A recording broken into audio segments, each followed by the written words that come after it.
नमस्कार दोस्तों, hello guys, कैसे हो? आज की वीडियो में हम बात करने वाले इंसर्ट स्टेटमेंट क्या है इसके बारे में।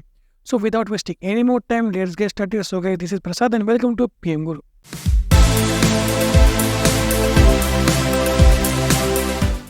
सबसे पहली चीज कि इंसर्ट के बारे में हमने पहले ही बात कर रखी है, मतलब कि हमने कई बार इंसर्ट स्टेटमेंट यूज कर रखा है। बट आज हम इसको ज़्यादा डिटेल में देखने वाले, मतलब कि कुछ चीज़ें होती है जो आपको पता होनी चाहिए इंसर्ट स्टेटमेंट के बारे में, तो उनके बारे में हम जानने वाले, ठीक है। सबसे बेसिक तो इंसर्ट स्टेटमेंट क्या करता है कि insert is use to insert new records in a table. मतलब कि अगर आपको किसी टेबल में रिकॉर्ड्स को इंसर्ट करना है, न्यू रिकॉर्ड्स को इंसर्ट करना है, तो हम यूज करते हैं इंसर्ट स्टेटमेंट का। बहुत आसान है, राइट। तो इसका सिंटैक्स क्या है? सिंटैक्स क्या बनता है कि इंसर्ट स्टेटमेंट, उसके बाद इनटू कीवर्ड, उसके बाद जिस भी टेबल के अंदर आपको रिकॉर्ड्स को इंसर्ट करना है उस टेबल का नाम यानी कि टेबल नेम, उसके बाद इन ब्रैकेट्स आपको जिन कॉलम्स के लिए रिकॉर्ड्स को इंसर्ट करना है, वैल्यूज को इंसर्ट करना है, उन कॉलम्स का नाम, जिस भी कॉलम के लिए आपको उस रिकॉर्ड के लिए वैल्यूज डालनी है वो सभी कॉलम्स यहाँ पे आपको मेंशन करने होंगे। ओके, उसके बाद वैल्यूज कीवर्ड, और उसके बाद आपको जो कोई भी वैल्यू या फिर रिकॉर्ड डालना है वो रिकॉर्ड यहाँ पे डाल सकते हो विद इन ब्रैकेट, ठीक है, विद इन ब्रैकेट। और उसके बाद डाल दो सेमीकोलन, और ये क्यों रन करती क्या होगा, ये जो आपने रिकॉर्ड डाला है वो रिकॉर्ड एंटर हो जाएगा टेबल के अंदर।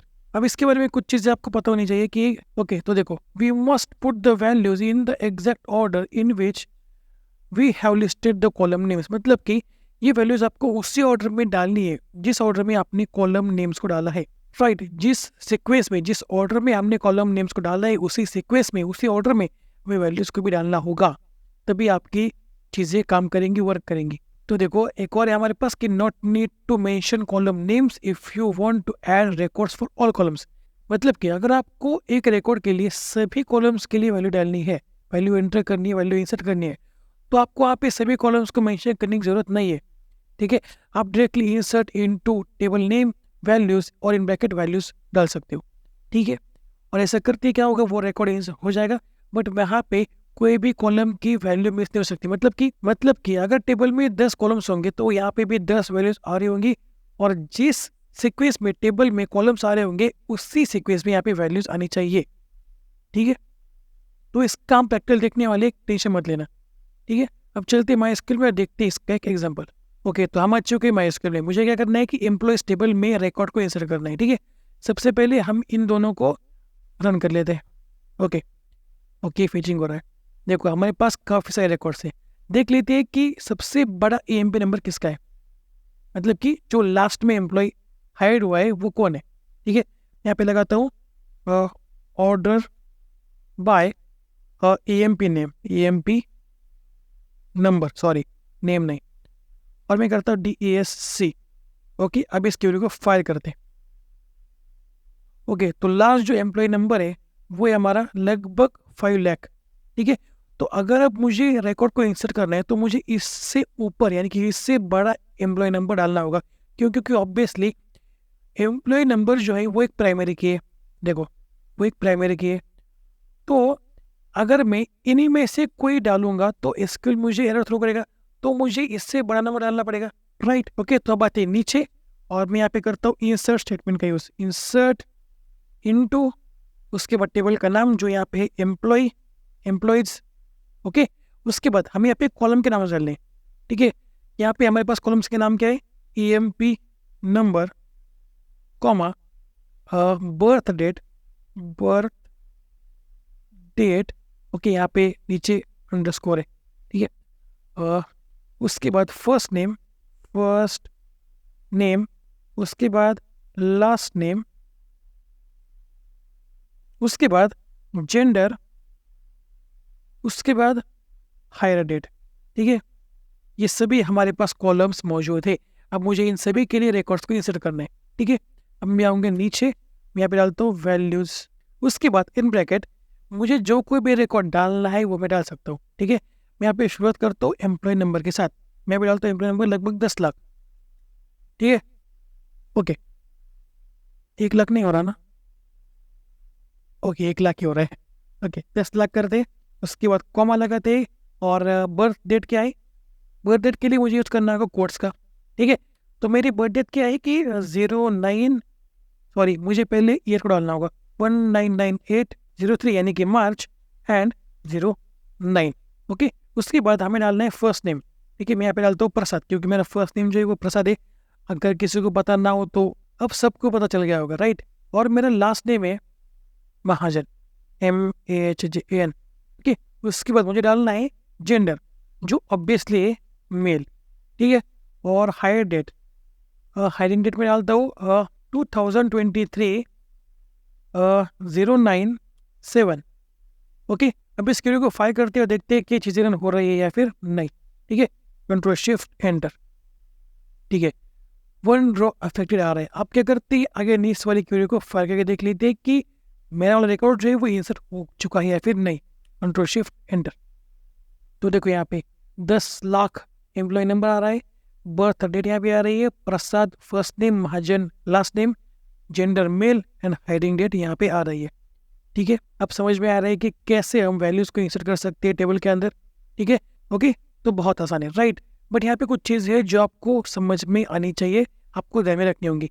जिस भी सीक्वेंस में आपने यहाँ पे कॉलम्स के नाम लिखे हैं, उसी सीक्वेंस में आपको यहाँ पे वैल्यूज डालनी होंगी रिकॉर्ड के लिए, राइट। अगर आप उनकी सीक्वेंस को उल्टा पुल्टा कर देते हो तो एसक्यूएल आपको एरर थ्रो करेगा।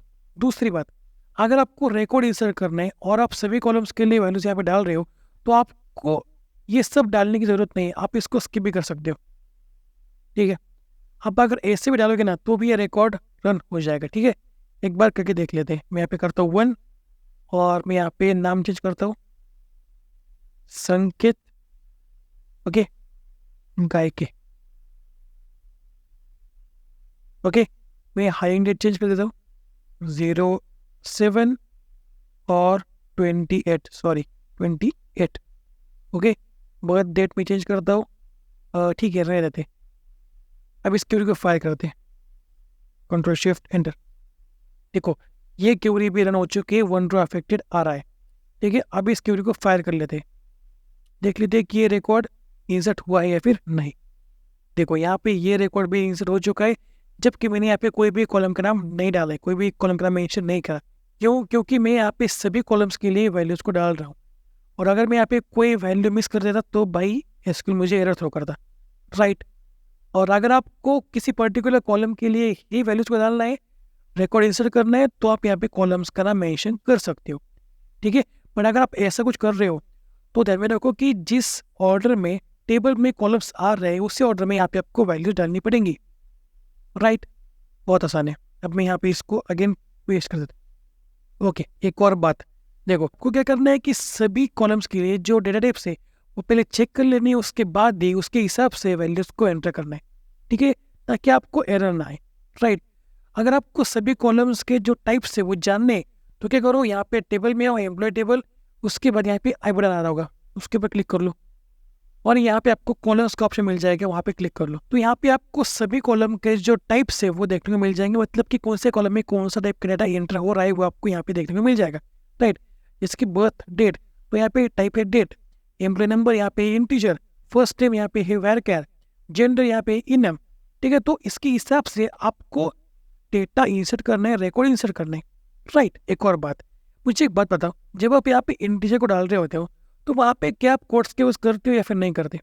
अगर मैं यहाँ पे ऐसा कर दूँ तो क्या एसक्यूएल मुझे एरर थ्रो करेगा? तो इसका जवाब है नहीं। तो अगर कोई नंबर मैं डाल रहा हूँ कोट्स के अंदर तो वो बन जाती है स्ट्रिंग, राइट।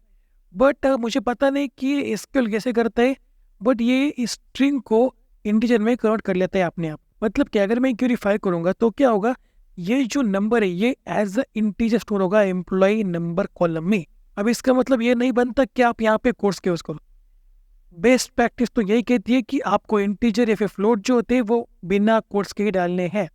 ठीक है, ये बेस्ट प्रैक्टिस है, यही आपको करना है।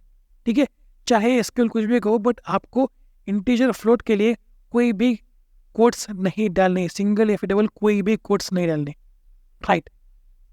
अब आपको समझ में आ रहा है कि what is insert statement, insert statement कैसे काम करते हैं, और हमने कुछ चीज़ें देखी जो आपको पता होनी चाहिए। आज के लिए इतना ही। अगर कुछ डाउट हो तो मुझसे कमेंट बॉक्स में पूछ सकते हो, और मैं इस एसक्यूएल फाइल और व्हाइट बोर्ड दोनों को डाल दूंगा गूगल ड्राइव के ऊपर, डिस्क्रिप्शन बॉक्स में लिंक है, आप डाउनलोड कर सकते हो। So that's it for today. अगर ये वीडियो पसंद आती हो तो लाइक कर लो, नए हो तो चैनल को सब्सक्राइब कर लो, और बेल आइकन को प्रेस करना मत भूलना, तो मिलते हैं अगले वीडियो में, तब तक के लिए see you, have a good day and bye bye.